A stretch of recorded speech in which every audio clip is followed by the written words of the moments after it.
Thanks for staying with us. You're watching JKL.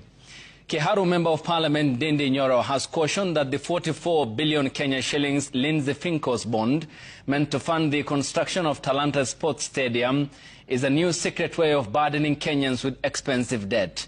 Nyoro, who is also the former Budget and Appropriations Committee chairperson, says Kenyans will end up paying up to 100 billion Kenya shillings for the loan. Stephen Leto has that report. The construction of the 60,000 capacity Talanta Sports Complex is now at the center of a funding controversy with the latest listings of a bond by Lindsay Finco. The securitization fundraising model has been roped in to finance the construction of the stadium that will host African Cup of Nations Championship in 2027. Former Budget Chair Ndindi Nyoro says President William Ruto is plunging the country into deeper debt. Nyoro says the securitization model that the government has embarked on is more costly. Now the government is coming up with these kind of facilities so that we do not seem like our debt is growing, whereas we are basically having another secret book of debt. One secret book was fuel levy.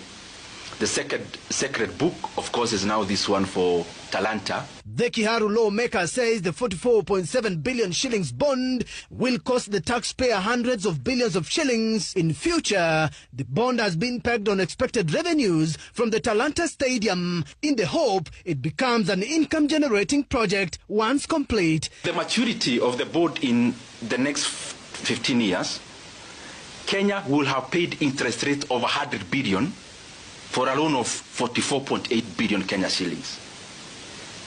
And I'm here wondering, if that cannot make us agree as Kenyans, then what would? Now you are making a generation which is to come for the next 15 years to be born with a price tag of a loan of a money they actually don't know where it went. President Ruto told the gathering at NSC that the new venture joins the pioneering innovations such as the government-to-government G2G fuel supply program and the fuel levy-backed securitization that will see the government raise 175 billion shillings to finance stall road projects. And I can tell you without breaking of an eye that these kind of mechanisms you see, the experienced officers in the National Treasury do not even support it.